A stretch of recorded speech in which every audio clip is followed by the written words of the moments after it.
জামাত যত শক্তিশালী হবে, শক্তিশালী হওয়ার একটা পর্যায়ে তাদের কিছু অংশের যে ৭১-এর হেরে যাওয়ার বেদনা, পাকিস্তানের সাথে ফ্রেন্ডশিপ করার বেদনা, অথবা ইন্ডিয়ার সাথে একটা যুদ্ধ করে ইন্ডিয়াকে হারানো বা শহীদ হওয়ার যে আকাঙ্ক্ষা, এগুলো হঠাৎ করে বের হয়ে আসবে।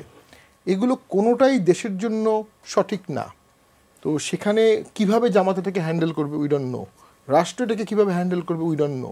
সারা পৃথিবীতেই এনি এক্সট্রিম মতবাদ এটাকে কন্টেইনই করতে হয় সামহাউ, কখনো হার্শভাবে, কখনো বুঝিয়ে, কখনো কনভার্ট করে, কখনো চাকরি দিয়ে। পৃথিবীর সব দেশেই তাই হয়েছে।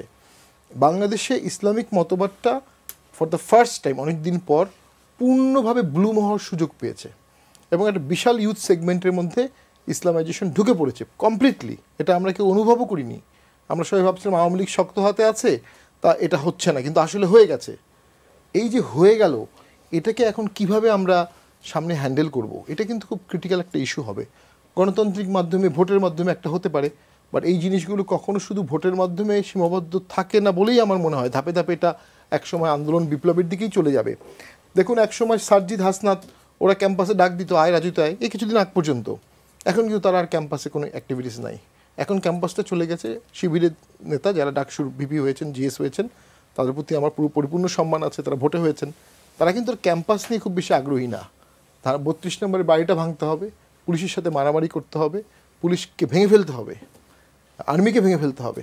ঠিক এই জায়গাটাই আমার ভয় লাগে। কেন পুলিশ আর্মিকে ডিমোরালাইজ করা হচ্ছে, গালি দেওয়া হচ্ছে? কারণ ওই যে বললাম, একটা বিপ্লবী সরকার, একটা রেভলিউশনারি সরকার, একটা তাত্ত্বিকভাবে একটা অন্য কিছু সরকার করার পথে এখন পর্যন্ত ছোট একটি বাধা হচ্ছে পুলিশ এবং আর্মি, ডিসিপ্লিনারি ফোর্স। ডিসিপ্লিনারি ফোর্সকে যদি দূরে সরিয়ে রাখা যায়, তাহলে এই ধরনের উৎকট উদ্ভট চেতনা বাস্তবায়ন হতে পারে, এটা অনেকে মনে করতে পারে।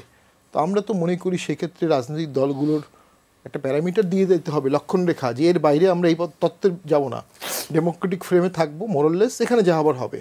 এবং সেজন্যই তো জাতিগত ঐক্য প্রয়োজন, যেটা আওয়ামী লীগ করতে পারেননি, hopelessly, miserably, and they are suffering hopelessly and miserably. তো সেইটার কিন্তু আমি মনে করি একটা সুবর্ণ সুযোগ সময় চলে আসছে। জিয়াউর রহমান সেই বিখ্যাত মিটিং উইথ জলিল সাহেব, জিয়াউর রহমান পিজি হসপিটাল রুগী দেখতে গেলেন, জানতে পারেন জলিল সাহেব আছেন। উনি গেলেন জলিল সাহেবের দেখা করতে, অন্ধকার ঘর। উনি বললেন অন্ধকারে কেন আছে বিপ্লবী? তো জলিল সাহেব বললেন আমাকে তো অন্ধকারেই রেখেছেন সারা জীবন। তখন উনি 4 বছর ধরে জেলে আছে। উনি যখন কথা বললেন, জলিল সাহেব তাকে জিজ্ঞেস করলেন একটা বিখ্যাত dialogue, why did you hang Taher? ঠিক এই কথা বলার সাথে সাথেই জিয়াউর রহমানের একটা দুঃখবোধ চলে আসছিল, বেদনাহত হয়ে যারা উপস্থিত ছিলেন তারা বললেন। তো উনি বললেন I had no other alternative. তো ওই যে জিয়াউর রহমান কিন্তু শেষের দিকে সবাইকে ট্রাইও করেছিলেন। আওয়ামী লীগের বহু লোকের সাথে তার ফ্রেন্ডশিপ হলো, শেখ হাসিনা ফেরত আসলো, একটা রিকনসিলিয়েশন ট্রাই উনি করছিলেন, তারপর তাকে মেরে ফেললো, সময় পেলেন না উনি। এই মুহূর্তে আমি মনে করি বাংলাদেশে একটা reconciliation very much needed. Slim হোক, ছোট হোক, প্রয়োজন। তা না হলে এই যে উগ্র মতবাদগুলো আসবে। আন্দোলনের এতদিন পরে, বিজয়ের পরে ৩২ নম্বরকে মাঠ বানানোর কী প্রয়োজন থাকতে পারে? এটা আমি কিন্তু কোনো কারণ পাই না। একটা প্রাইভেট প্রপার্টি, ট্রাস্টের আন্ডারে, সেটাকে ভেঙে ফেলতে হবে। সেটাকে বাধা দিচ্ছে বলে পুলিশ আর্মির বিরুদ্ধে ঢাকা ভার্সিটির ছাত্ররা নেমে যাচ্ছে। কী দরকার? আমরা তো এটা দেখিনি। যখন ঢাকা ভার্সিটিতে আমরা 20 বছর 25 বছর ছিলাম, ঠিক এরকম দেখিনি। ঢাকা ভার্সিটির ছাত্ররা কিন্তু এই ধরনের ইস্যুতে সবসময় খুব সেন্সিবল রোল প্লে করেছে। তারা ক্যাম্পাসে স্বৈরাচারের চামড়া তুলে নেব আমরা, এটা বলেছে, কিন্তু কখনো কোনো বাড়ি ভাঙতে যায়নি, কাউকে অপমান করেনি।